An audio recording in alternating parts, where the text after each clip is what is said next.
Welcome to this video lecture in the topic main dimensions and armature core design of DC machines unit in the subject design of electrical apparatus.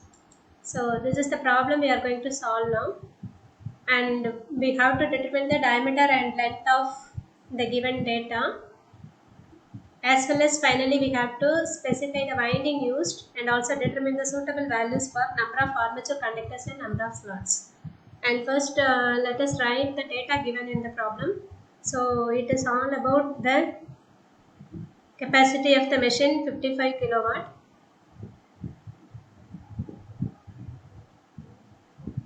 So 110 volt, 1000 rpm, 4 pole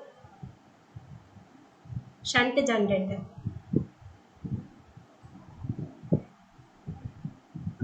Specific loadings are given, that is AC 26,000 ampere conductors per meter,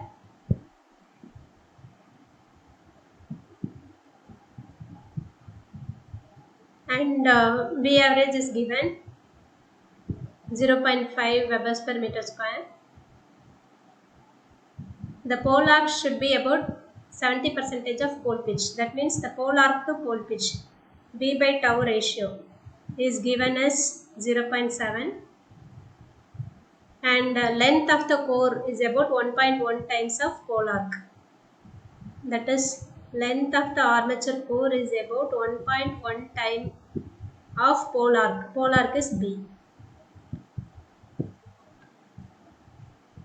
So from this equation we can write that L is equal to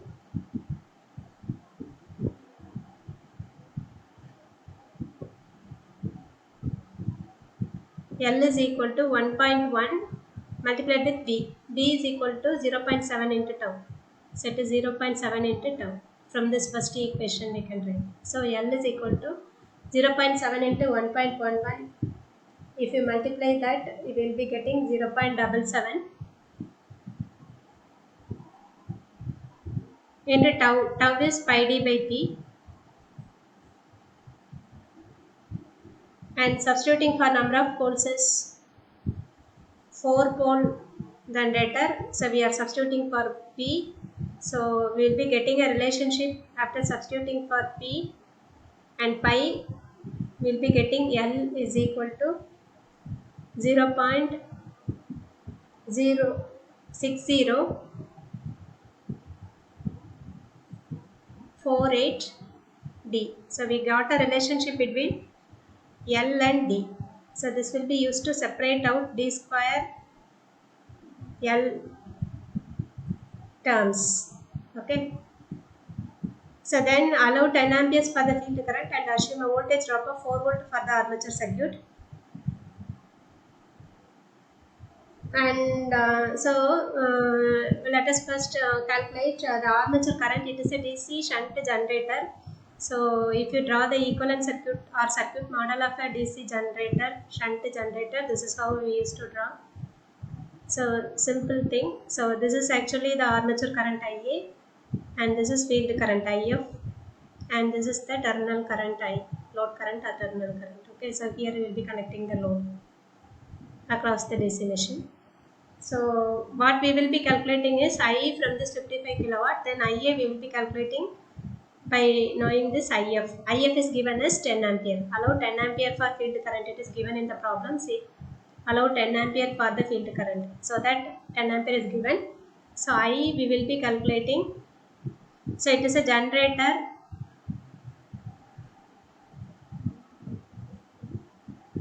E is equal to V plus I into R. So I we are calculating with a given capacity 55 kilowatt. So 55 into 10 to the power 3 divided by the terminal voltage is 110 volt. So you will be getting the value of 500 ampere as I. So on substituting in this equation we can get E also. So to calculate the power developed in the armature. Okay, so E is equal to this 110 volt plus 500 multiplied with actually it is not 10 ampere as the field current, and assume voltage drop of 4 volt in the armature circuit. That means it is given that this IARA is given in the problem as 4 volt. Okay, so it is given as 4 volt, so it is 114 volt is E value, so that we can calculate PA. So IA in a generator, this IA will be equal to I plus IF, and so I we have calculated 500 amperes. IF is given in the problem itself 10 amperes, so 510 ampere. Then we need to calculate PA.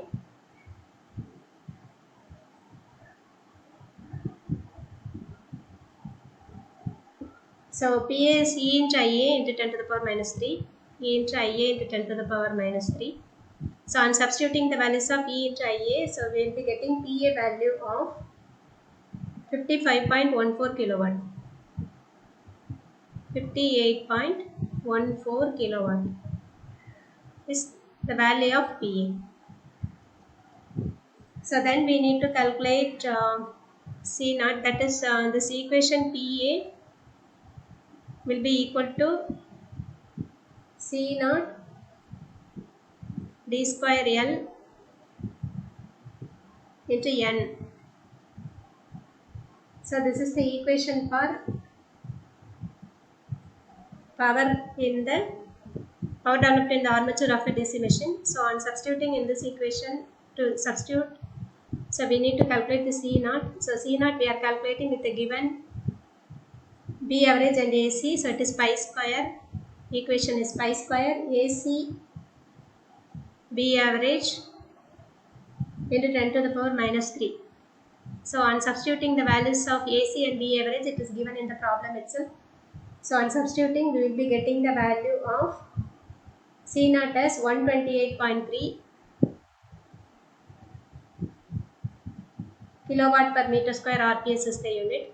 So on substituting here in this equation, N we can calculate, that is speed of the machine is given as 1000 RPM in this problem, so that N we can calculate. N is given as 1000 RPM. So this is the speed in RPM, so that small case letter N can be calculated by 1000 divided by 60 RPS. So that will be 1000 divided by 60 is the unit of N in RPS. So it is in RPS. This actually N has to be substituted over here. So PA is known. See here, this is the value of PA. PA is known to us. C naught is known to us. N is known to us. So the unknown value is D square N. So this is known. C naught is known. N is known. So the unknown from this equation is D square N. So that can be calculated from the above equation. So D square L will be equal to, after substituting all these values, you will be getting 0.0272 square cube meter. Okay, so from this we will be separating out L and B by using this concept. L we have to substitute 0.6048 T. So after substituting that, we will be getting L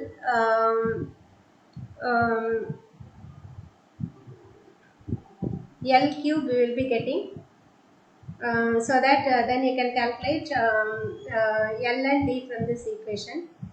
Either you can substitute D as 1 by this value of L, or L is equal to this much of D. So we will be getting D cube from this equation. For L we are substituting 0.6048 D. So we will be getting D cube. From that we will be calculating, taking cube root, we can calculate D, and then again we have to substitute the value of D in this equation so that we can get L. So the L and D values we are estimating,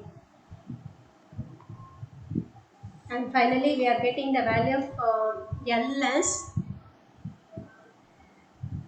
0.215 meters and D as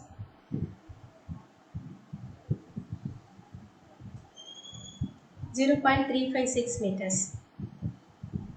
0.356 meters. So this is the first part of the problem.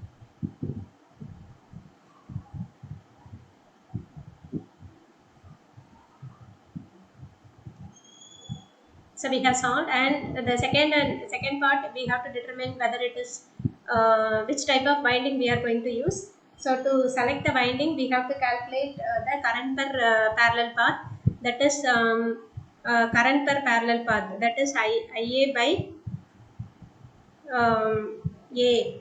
So on substituting the value for A is the number of parallel path, and that will be equal to P for lap winding, and it is equal to 2 for wave winding. So on substituting the value of IA already we have calculated. On substituting this, so if you prefer this as lap winding, on substituting IA and A value, we will be getting this armature current per parallel path as 200 and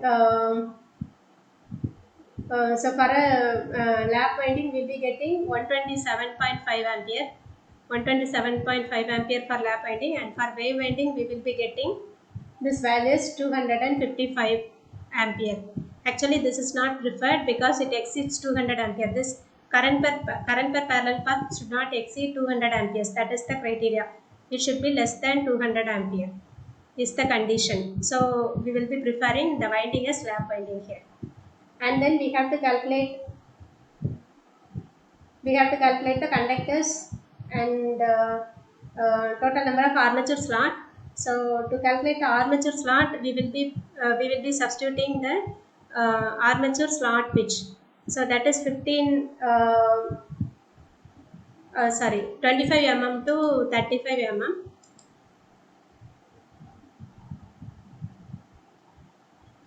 So 25 mm.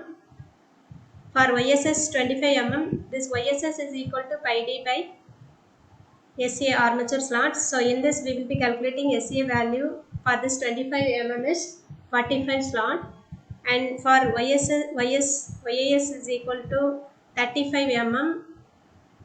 For that we will be calculating from the same equation SA value as 32 slots. So then the minimum number of slots per pole is 9. So then 9 plus half, that is integer plus 1 by 2. So that will be equal to 9.5. Okay. So 9.5 is the slots per pole.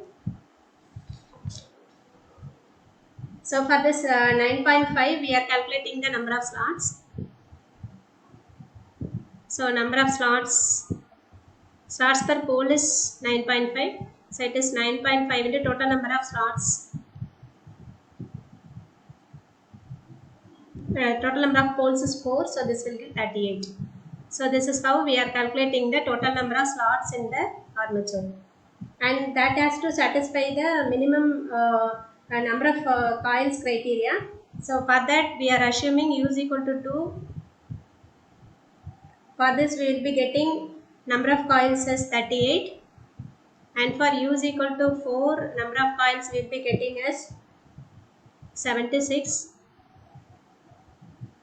And this U conductors per slot.